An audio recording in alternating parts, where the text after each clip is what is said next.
We meticulously engineer everyday environments for children, keeping them safer and more protected than any generation before us. We love them louder and more visibly than any cohort in history. Yet inside these secured perimeters, we are seeing sharp increases in childhood anxiety and a plummeting ability to handle basic failure among young adults. This suggests the model itself is misfiring. By smoothing out every rough edge, we strip away the essential frictions required for human development. Removing hardship does not guarantee a safe adult. It deletes the developmental building blocks required to handle reality. The first major subtractor is helicopter parenting, which removes struggle.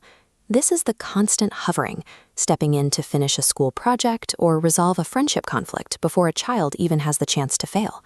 Confidence is built by surviving something difficult and realizing you handled it. When we rescue a child from minor obstacles, we destroy their internal belief that they're capable. The second subtractor is permissive parenting, removing structure. Parents prioritize being a best friend, keeping rules loose and consequences inconsistent to avoid damaging the bond. A child who never hears a firm, calm no within the family unit cannot self-regulate. They are left defenseless when the real world eventually says no to them. The third subtractor is authoritarian parenting, which removes voice. This style prioritizes obedience above almost everything else, discouraging questions and making love feel conditional on good behavior. While these children appear well-behaved, they are often complying out of fear. Without learning to think for themselves, they lack self-worth and collapse when fear is removed.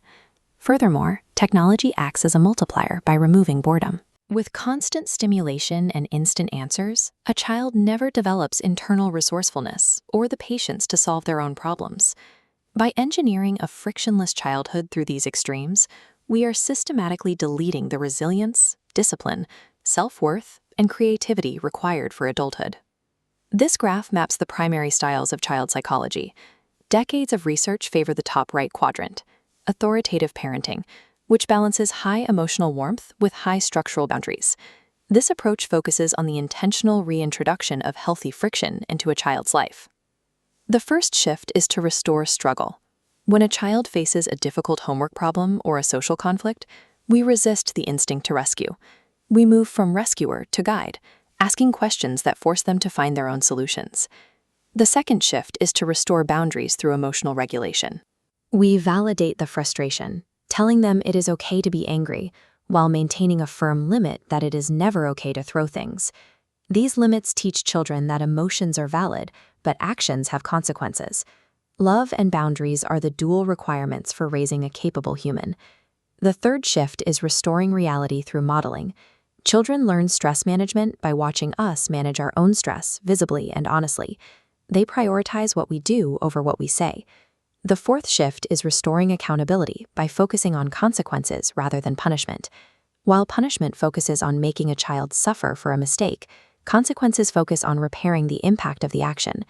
Many of us parent this way because it is the only model we've ever known, often inheriting survival-based tactics from cultures that prioritized hierarchy over emotional openness. This creates a generational blockade, where we repeat unexamined patterns simply because they were modeled for us. Breaking this cycle requires us to recognize when we are on generational autopilot. Only then can we intentionally choose these 4 restorative shifts to better serve our children. Children are not blank slates for us to carve into specific outcomes. We do not have total control over who they become. We must constantly evaluate if our choices are serving the child's growth, or if we are merely following inherited habits.